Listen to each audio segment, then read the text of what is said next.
we also found that marketers who proactively plan are more than 300% more likely to report success than their peers who don't plan. So just think about that for a second. Just proactively planning, you can triple your results by just doing a little bit of that work.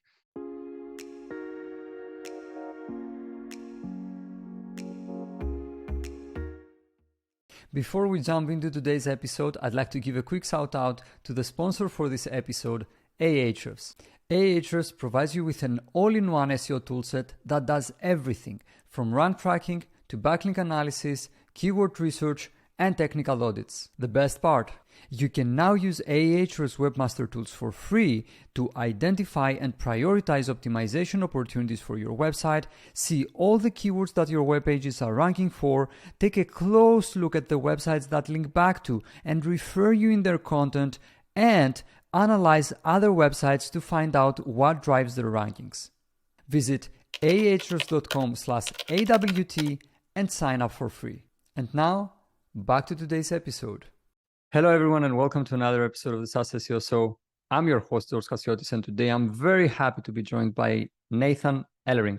Nathan is the head of marketing at CoSchedule, a company which I think you know if you are in SaaS for a while.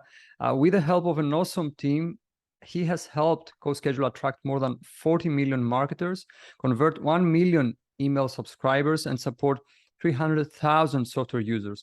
Nathan has 15 years of corporate and SaaS marketing experience and continues to venture off the beaten path. When he's not marketing, you'll catch Nathan canoeing in the boundary waters or training for his next ultramarathon. Nathan, welcome to the show. Yeah, thank you so much for having me. So, as we do with every guest here at the SaaS SEO Show, I would love to, and I guess our audience would love to know a few things about your background and what has, led you to where you are today. Yeah, definitely. So before I was at CoSchedule, I was working in corporate marketing at an electrical supply distributor, one of the largest in the United States. And at that time, I was just very interested in marketing. So I decided to start up my own personal blog. I just wrote stuff about marketing, how I would handle XYZ situation in marketing. And I had one reader ever, and his name was Garrett Moon. And he's our founder here at CoSchedule. And he basically gave me the chance to turn that hobby of mine into a day job by writing about marketing with CoSchedule, basically connecting with other marketers, bringing them in through content marketing. So many great things start with content. I mean, I would say that not that I have achieved anything noteworthy, but whatever I have achieved so far, it's through content. And I'm glad to see that essentially you, let's say, got your way into the SaaS industry through content as well. I mean, you run your own blog and... Mm-hmm. Yeah, that's exactly right. I haven't thought about that before, but yeah, content got me into this. So okay. It works. Okay, so content got you into this. And so today you're leading the marketing efforts at CoSchedule, which is for people who may have never heard of the tool. Can you please share a couple of things about it? Who is the typical user and who gets the most value? Yeah, definitely. So CoSchedule is, software as a service.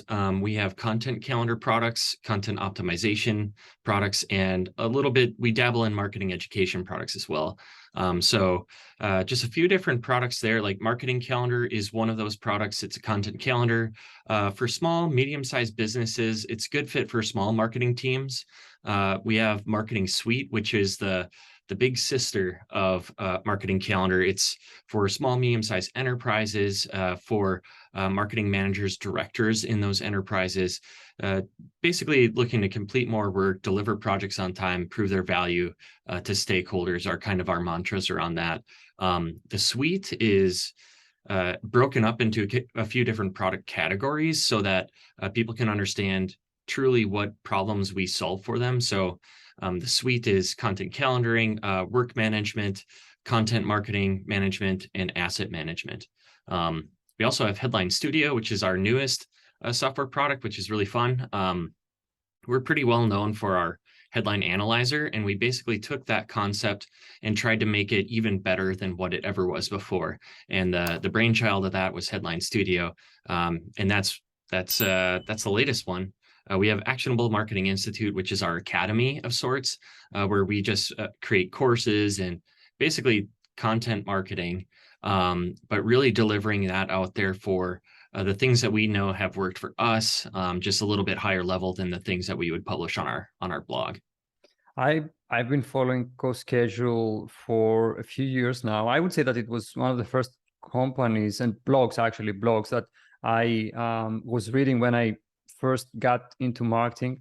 And I know that the company's marketing strategy, if I'm allowed to say that, is heavily driven by content. Would you say that's correct? Oh, absolutely. Yeah. When I joined CoSchedule, I was the only marketer.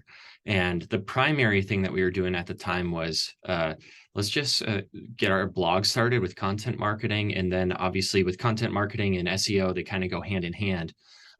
So that was a huge part of our approach. And we kind of built up the teams after that. But yeah, very much content led. Okay, yeah. Now, CoSchedule is a tool that helps marketing teams of all sizes, as I understand it, manage their operations better, let's say.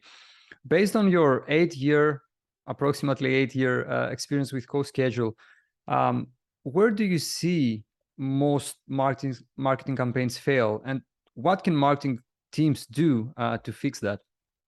Yeah, definitely. I always think about there's this quote from Ben Franklin, and it's something I'm going to probably butcher it, but if you plan to fail, or if you fail to plan, you're planning to fail. That's what he said. And that's some of the main things that I see. We do a lot of original research too at CoSchedule. So part of our content marketing approach is publishing original research, which is really fun. And one of the things that we publish is a marketing strategy report. So basically different sorts of marketing statistics. And we found that this year that only 17% of marketers, at least the ones who took that survey, proactively plan their work, which is insane to me, especially as, with the tools that we offer in the industry that we're in. Obviously, we're really big planners. We eat our own dog food, but that same survey, we also found that marketers who proactively plan are more than 300% more likely to report success than their peers who don't plan. So just think about that for a second. Just proactively planning, you can triple your results by just doing a little bit of that work. So I think that that's some of the main problems that we see. Planning helps prioritize the sort of work that you should do. By prioritizing work, you can make sure it aligns with strategic business objectives. That basically means marketing can prove their value with alignment to, the company initiatives at the time. Obviously helps with efficiency, output, productivity, and all of that comes back to employee morale, just reducing frustration, making for a happy team that gets to do the work that they love instead of trying to just coordinate or orchestrate it. That's really fascinating. I mean, these statistics, and we will drop the link to the report. I don't know, have you published it already? Yep, it's published. Just under coschedule.com/marketing statistics. But Okay. we should get that in there. Yeah, we will definitely drop it in the show notes, and it's really fascinating to hear that most marketers that fail and most marketing teams in extension that fail don't plan things ahead. It's really weird, but I guess it makes sense. So you would say that one of the elements of successful teams then is proactive planning. Would you say that there is anything else that you have learned through these years when it comes to marketing success? Yeah, definitely. Some of the other findings from that report, we were really looking at just documenting marketing strategy. There's a lot of research out there about documenting it, or people say you should document, you should write it down. And we actually wanted to find out, so if you write it down, are you more successful? And there was a direct correlation there too. So successful marketers write down their strategy, plan your work so you can work your plan, sort of a thing. We also found agile like hybrid agile processes. So marketers who embrace some sort of form of that, like maybe it's daily stand-ups or just planning a weekly sprint, stuff like that. Those marketers are like 400% more successful than their peers who don't use agile. And then the other key finding from that report too was just that marketers who feel organized, who just have that emotional connection to everything's organized, I can prove that this stuff is working or aligned to initiatives, those marketers are also more likely to report success. That's nearly 700% more successful than disorganized marketers. So just kind of crazy findings that we had from that report that were pretty fun. That's really mind-blowing, and I didn't expect to hear all these stats, but I mean, it kind of paints a picture of what you should be doing if you want to set yourself up for success. Now, I would like to pose the question a bit differently, and as we discussed earlier, the marketing strategy at CoSchedule has been traditionally driven by content. And my question is, what are the biggest learnings that you've got from running marketing operations at CoSchedule, specifically when it comes to content and content marketing? Great question. There have been a lot of years to learn some of this stuff, but the first probably pretty obvious thing that I thought of with this question is content marketing and search engine optimization just go extremely well together, hand in hand. If you want to help people discover your brand, content marketing and understanding how people could discover you through Google is a really good way to do it. One other thing that we learned, after we kind of got started was that content marketing was really helpful at the top of the funnel for inbound. But we started doing it deeper in our funnel.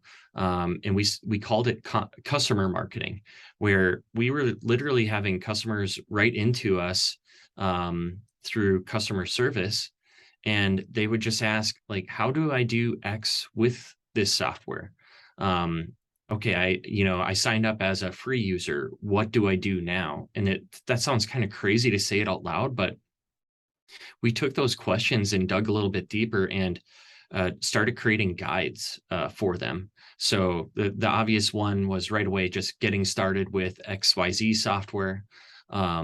And then it became a little bit more specific, like I want to get more engagement on social media through this software. So we created a guide around that, actually multiple just different ways to achieve that sort of result. So content marketing can work really well at every stage of the funnel, I think.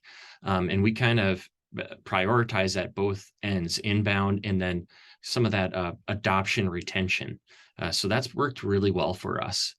And then, maybe just kind of like thinking about top of the funnel. One of the biggest things that we've learned is like the best way to stand out for the competition is just to provide more value. I know that that's nothing new, but 2,000 words might not be enough to cover a topic comprehensively. So we've been doing a lot of testing lately and finding out some different approaches so that we don't get behind the ball on search engine, algorithm changes and those things.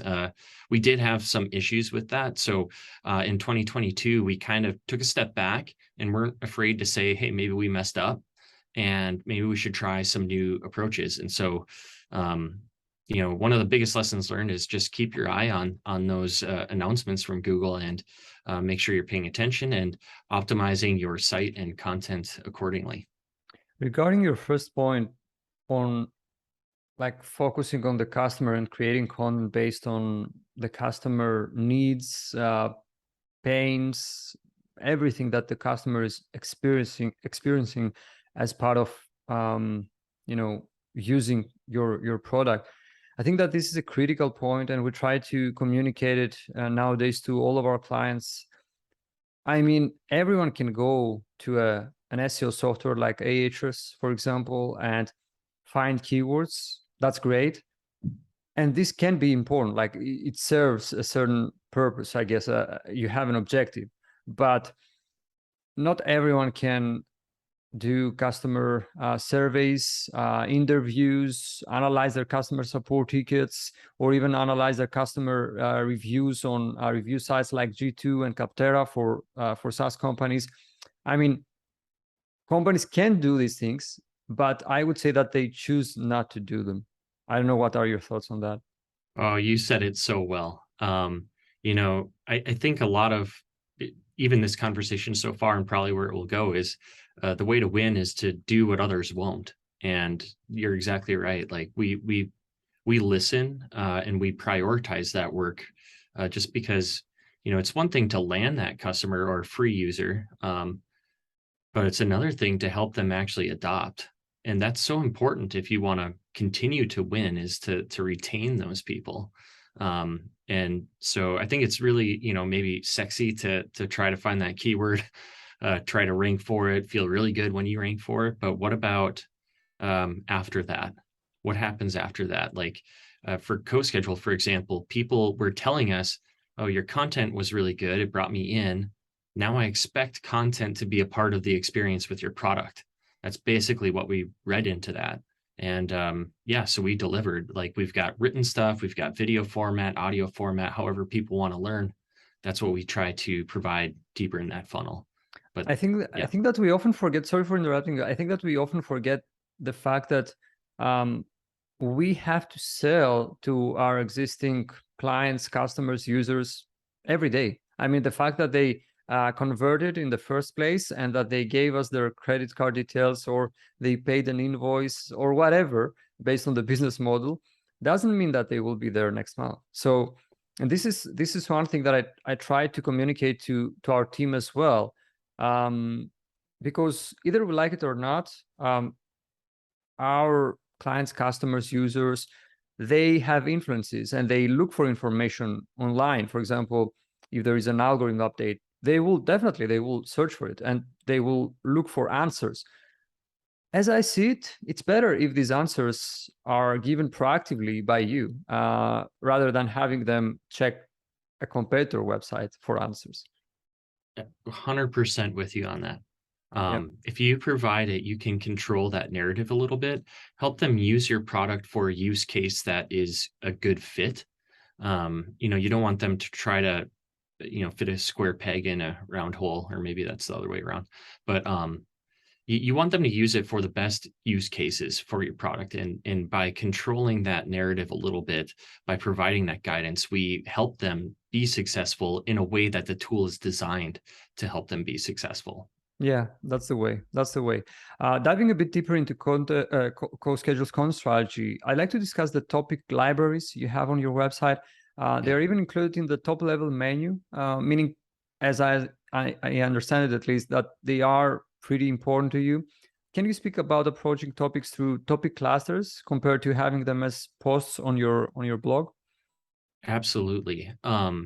So at the beginning of 2022, something that we did was literally just let's take a step back. Let's look at our overarching approach for content marketing and SEO at CoSchedule. What's working, what isn't. And so during that research, I read a lot of different stuff, but some of the things that I learned, like I have to give a shout out to Rank Ranger. They published some great content that helped me like just spark some of these ideas. So these aren't my original thoughts. I don't want to steal the credit, but some of the things that we did with those libraries was we were just researching semantic search. And we found that answering exactly what the user is searching for is exactly what you should do. They want to predict what that person is going to ask next with semantic search. We probably all know this, but we research Google Knowledge Graph and topical layer stuff. So we know that Google understands topics exist in that hierarchical structure of topics and then subtopics. And then we kind of learned also that keyword strategy is a little bit of an outdated approach. And that was a big one for us when we were just publishing one blog post at a time. You kind of think about this, every single blog post, when you think about it that way, is just a random piece of content. So you might be trying to do your best to rank for a keyword, but each keyword is treated in isolation, and that doesn't really work anymore. At least it stopped working for us. So how does that keyword fit into the greater topic? Chances are, if you're treating it one keyword at a time, you don't have enough on a single topic to rank for it. And that got us into topical authority. So one of the things we learned from Rank Ranger was like, pick a single topic, create as much content as you can around that, and just own that entire topic. So that topical authority, a network of content was something that stood out like as a keyword. Like, well, what does a network of content look like? And we read things like, it has to be well structured. Just publishing a large volume isn't enough. And so that's really where we are like, what does all this actually mean? And how could we test something here at CoSchedule? So we thought about hierarchy. We thought about internal linking. We knew a logical URL structure was important. Folders and subfolders where you actually hosted that content on the back end. That's all the technical stuff that devs helped us do. That's way over my head. But we concentrate on it. We thought about internal linking. We thought about breadcrumbs. I think I mentioned this, but that URL structure, how are things nested? And we kind of came up with the idea that, those topic libraries, maybe we could have a knowledge base is kind of how we think about it. It's a knowledge base of all of the content necessary to cover a single topic in its entirety. And that's where I think we have about 4 of those libraries at this point.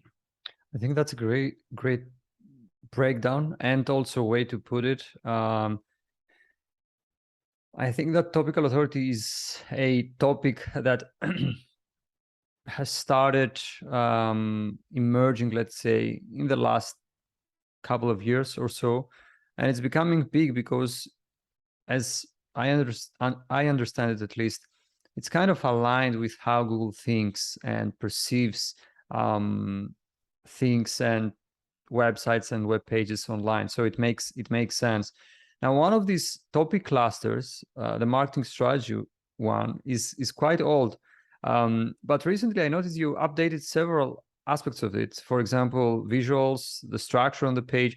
Can you talk a bit about the changes you've applied to this topic cluster and what learnings you may have based on the changes and the impact that these changes may have? Yeah, for sure. So you're right. That's our oldest topic cluster, this marketing strategy one.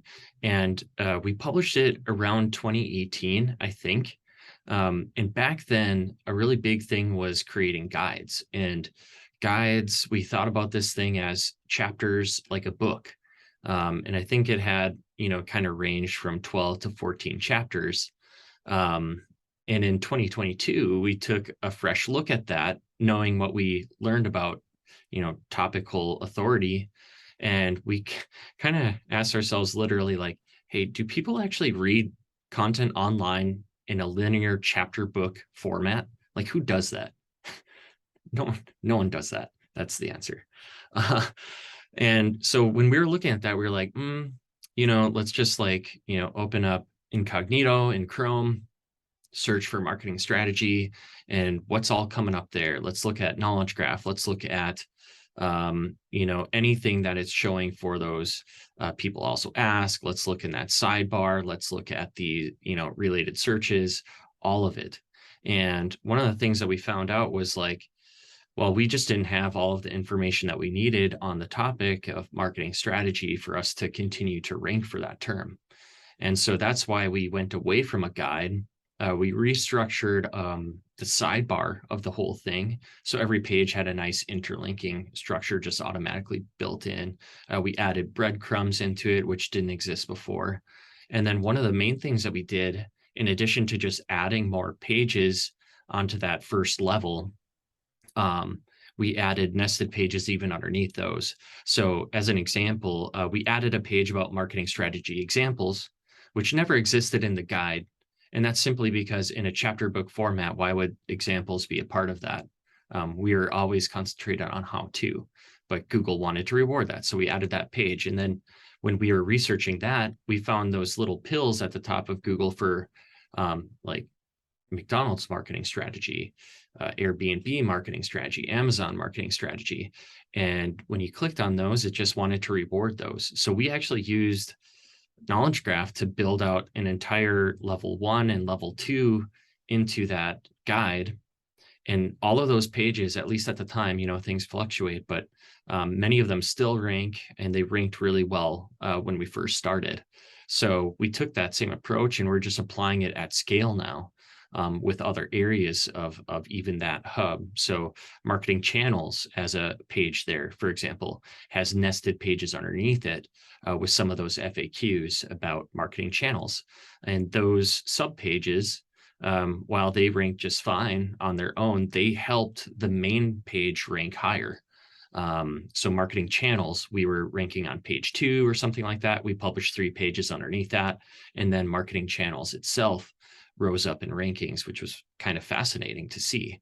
But what we're trying to do there is just cover everything around marketing strategy and going down every rabbit hole around what might people want to learn about with this, and how can we provide the best actionable information in a comprehensive way, regardless of how many pages this would be or how many URLs.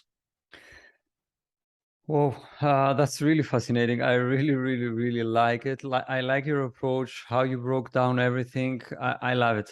This is exactly the kind of content I want to have at SaaS SEO. So thank you for this breakdown.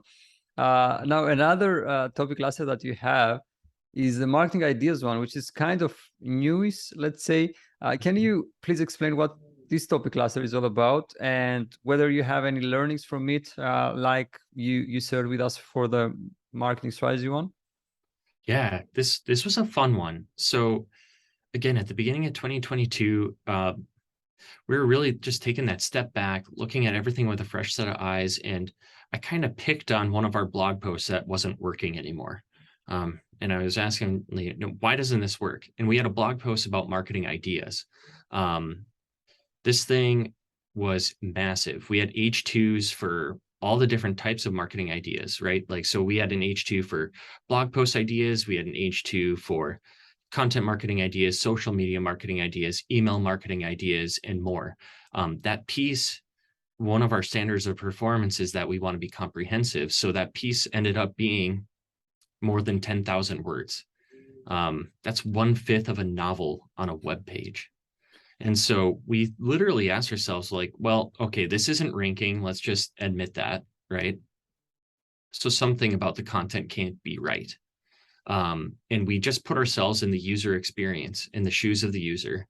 So if you search for email marketing ideas, would you actually expect to open a blog post, scroll 5,000 words down the page to find your H2, and then read those ideas that are in a list that, like, starting at, maybe number 50?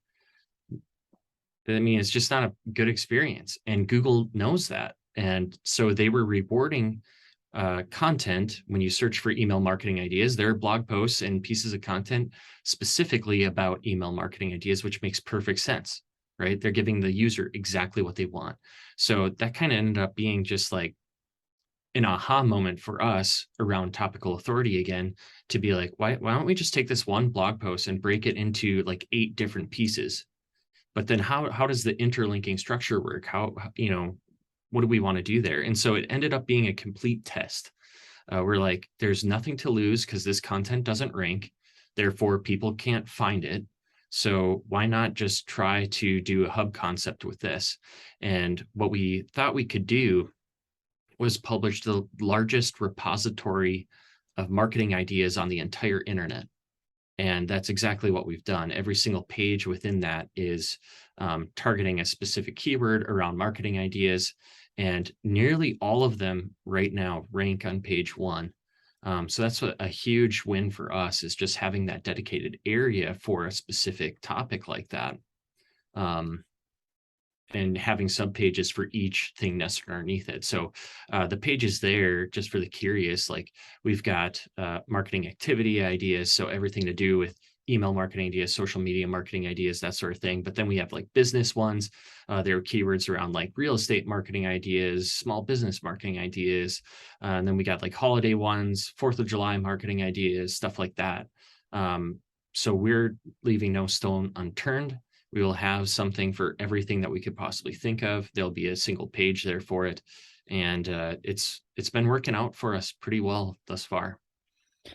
That's all very fascinating. I knew, from what I have seen on Ahrefs, of course, I knew that like many pages from this topic cluster perform, but I didn't know the backstory that this was a blog post and so many learnings from this. Amazing, and I guess great execution on your end. Well done, because this brings a lot of traffic, eyeballs that see CoSchedule for the first time, and maybe start their journey with CoSchedule. That's great. That's really great.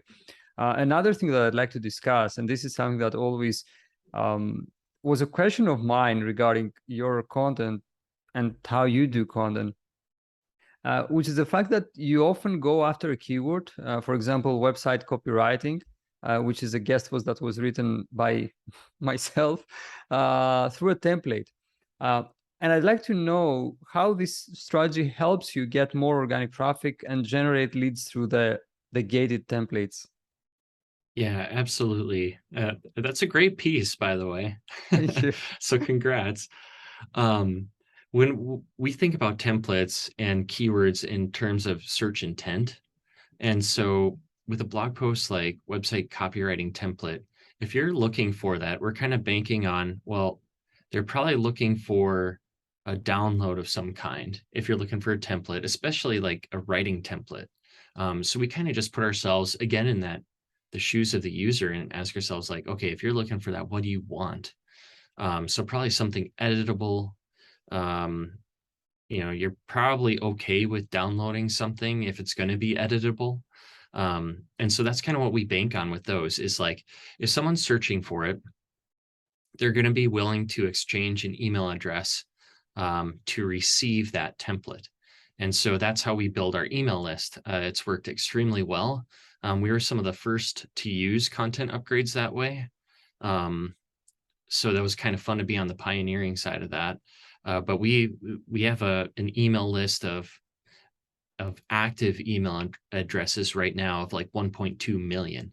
And it's all done through those content upgrades. There's no other way to really subscribe to CoSchedule content except through that. So we turn every single blog post into a lead form is kind of how we do it. And then depending on what you're viewing, that we turn that into a nurture path. So let's pretend instead of a website copywriting template that you went and downloaded marketing calendar template.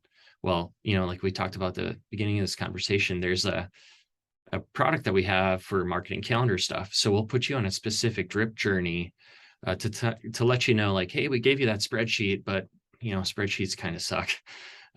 You can use this free software instead, and it can help you do this better because it's designed to do that job.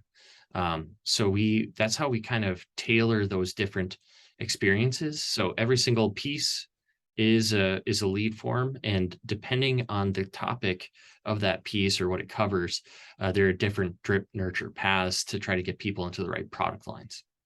That's great. I really like the approach here. And speaking of guest posts, since this was the example that I brought up was from a guest post that I contributed to the blog. I remember that you used to accept guest posts for CoSchedule's blog. Of course, the quality standards were very high, and I know that because I once contributed a guest post on CoSchedule's blog. But I would like to know what your thoughts are now regarding guest posts, considering that Google is becoming better at determining a writer's actual subject matter expertise on any given topic. So do you think that guest posts should be a part of a company's, let's say, content strategy? And if no, why? And if yes, what should that company let's say be aware of? Yeah, that is such a good question. Right now, I'm on the fence about guest blog posts or guest content. And here's why. Someone like you can deliver on those high standards, but some people find it really difficult to do that. And so we've tried to just accept guest posts when we hear like, hey, here's a really nice pitch. This person's writing samples look good, and then we'll get something back and it's just like, we wouldn't publish something like that. maybe it's not their fault, but it's not us. And we were starting to get that a lot at the beginning of 2022. So then what we decided to do was like, well, you know what? If someone writes in that they want to write for us, I'm just going to counter and say, actually, we have a roadmap of content we want to write. And based on your background, it looks like you should write flyer marketing ideas for us. And we're going to put it on this hub. And that's where it's going to go, because that's our strategy. We're not just going to accept a random topic, like we talked about, like the random keyword to put it on the blog. It's probably not going to do anything.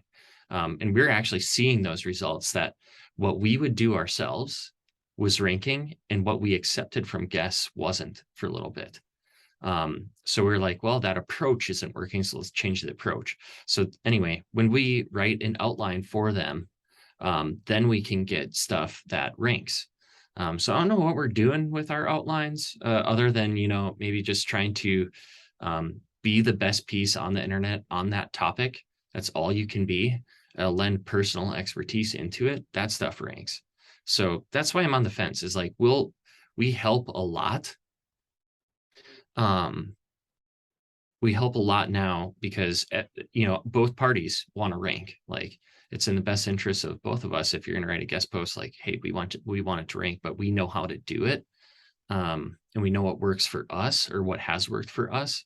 Not that we're not willing to try something different, but yeah, there's a lot of people that want to write for you that just aren't good. And sifting through that clutter is very time consuming and tedious. And I haven't found a really good way to do it quite yet.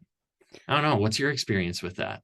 I don't know. In general, when we get the question about guest posts from our clients or partners or whoever, I'm skeptical, because the truth is, the reality of guest posts is that the person who is writing the guest post, most likely what they're interested in is a link back to their website, and maybe links back to their partner websites, which is not in the best interest of the publication or the the website owner or whatever. So I'm a bit skeptical. I think that it's hard to find a person, a contributor, who is willing to actually put in the hard work and follow the editorial guidelines of the company, and at the same time, like, leave their own reasons aside of why I'm writing this guest post and why I'm contributing it, just to benefit the company. Human beings, we are not so, like, let's say, we do things, I think, in many cases for our own interests. So I don't think that many people would contribute just to add value. I don't believe that. So I'm a bit skeptical, and I think that in general, I advise against guest posts, unless there is a system like the one that you described, where you can map, let's say, the contributors' expertise to specific topics that are in your pipeline. Unless there is a way to ensure quality, I would say, guest posts, because of the reasons that I explained. I don't know how you see it, but I'm with you. That's well said. You use the word skeptical. I said on the fence. Man, it's difficult, because you want what you publish on your site to follow your strategy. And if someone doesn't know that strategy, and doing it for lack of a better word, but selfish reasons to get that backlink and to get that credibility, are you going to get the quality that you need to get the results that you want? And that's what's been pretty hard with guests lately. Yeah, that's exactly right. As we are running out of time, I have a couple more questions before we go, really short ones. As I was doing the research for this episode, I found out that you're doing ultra marathons, which is a kind of a new passion of mine. My question is, how does that, running ultra marathons, or even marathons for that matter, how does that help you become a better leader for your marketing team and perform better? Yeah, that's fun. I think the first thing I think about there is challenge. I like the mental challenge at work. I like the physical challenge of running. Um, it kind of flexes both. Like running is also mental, but it's just a very different thing than work. So I get really refreshed, personally from it. As far as like the team, I think discipline, it has been a really big thing. Choose what you do wisely, prioritize your projects, prioritize your time, um, achieve what you set out to accomplish, especially when it's not easy. I always think about running and when it really hurts, it's failure only makes you want it more. When you're testing things in marketing, this SEO and content stuff we're talking about, it's fun to talk about wins, but we had so many failures that I didn't bring up here, but failure should only make you want it more. Just try something different, try something new. And then also for the team, I really think about the word trust with them. Um, I think it was Steve Jobs who said something like, hire smart people, train them, and get out of the way. Like, let them do their stuff, let them be awesome. And I know when I'm away doing a run or, whatever it is, training for the next thing, I know that they're doing their best. They're there not to let themselves down. They're there not to let me down. And they're not going to do that. So they really get ownership of the work. They get ownership of their results. I do not micromanage. I let them do their thing. And, I kind of I use running as that time to think through those things. So I'm crazy and I don't actually listen to I don't have headphones on when I run. So no music, no podcast, nothing to distract me. And so I get some of my ideas and thinking through how to solve challenges with them, how to, this is whatever X problem, this is X opportunity. And I just think about it on a whole run.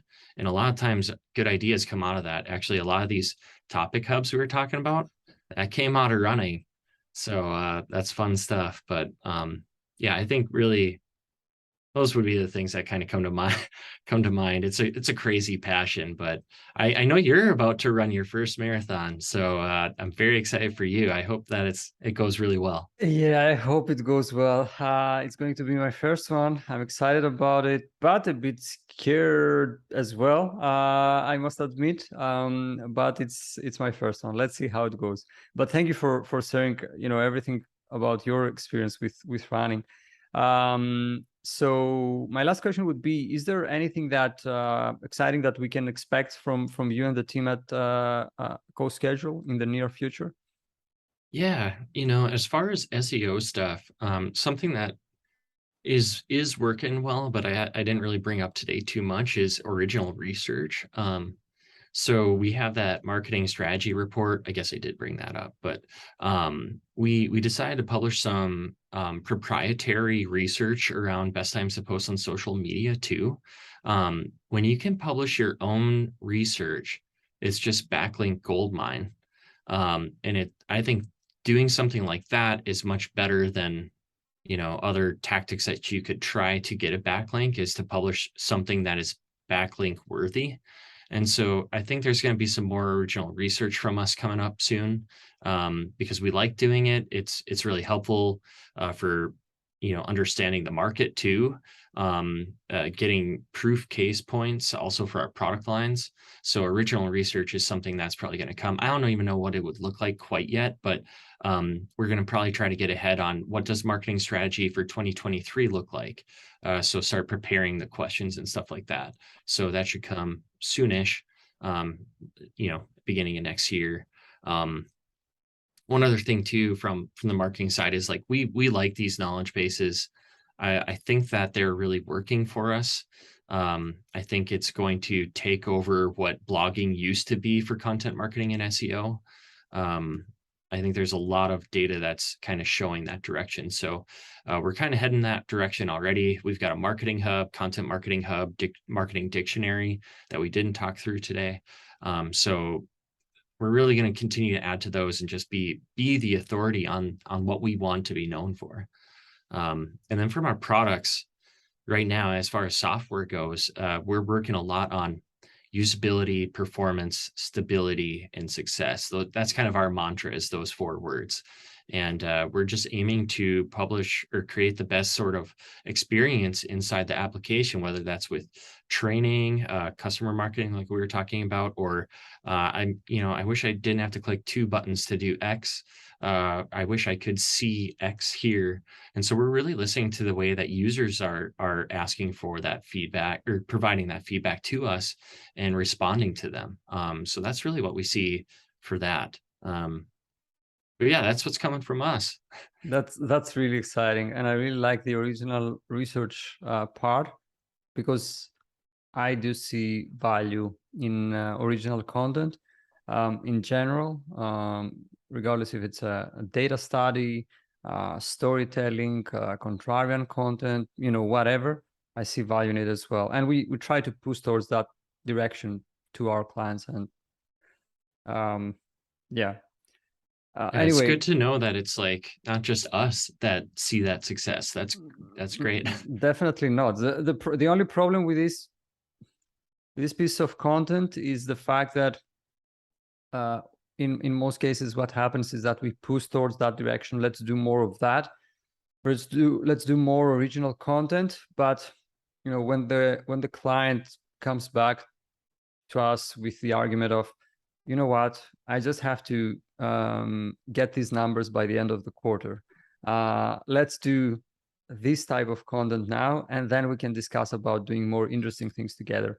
I mean, how can you beat that argument? You have to get that, especially when it comes to content, because not all companies are so content focused, let's say, as CoSchedule. You have to get that internal buy-in and have this, let's say, political capital in order to be able to do more of these interesting things and launch more interesting initiatives. I don't know if you experienced that, but this is something that we experience in general. Yeah, that's so true. In original research, like that URL, coschedule.com/marketing strategy, that doesn't really rank. It's not really there for that. And trying to communicate its importance, but knowing it's not going to bring in millions of traffic, overnight, I could see that being very difficult. But I mean, the value of it is astronomical, I think. The way that we've been using it for product positioning, the way that we use it to prove points within the content that we're creating, to align with the use case of hiring our software, it's been very good. But yeah, I see your challenge. Yeah. Anyway, that was all very, very insightful. One of my favorite episodes. I will not say the most favorite one, because I want to be respectful to other guests, but it was really, really, really good. The content was amazing. Nathan, thank you very much. Last question I have for you: where can people find out more about you and get in touch if they'd like? Yeah, definitely. Check out coschedule.com. You can see all the fun stuff that we're up to from the marketing side there. And then you can definitely find me on LinkedIn. Just search for Nathan Ellering there, and you'll see that little C logo for CoSchedule, and that's me. So go check it out. We will drop it in the show notes. Nathan, once again, thank you very much for being on the show. Really, really enjoyed this conversation. Yeah, likewise. This was really fun. Thank you for having me. Before you go, I'd like to give a quick shout out to the sponsor for this episode, Ahrefs. Ahrefs provides you with an all-in-one SEO toolset that does everything from rank tracking to backlink analysis, keyword research, and technical audits. The best part, you can now use Ahrefs Webmaster Tools for free to identify and prioritize optimization opportunities for your website, see all the keywords that your web pages are ranking for, take a close look at the websites that link back to and refer you in their content, and analyze other websites to find out what drives their rankings. Visit ahrefs.com/AWT and sign up for free.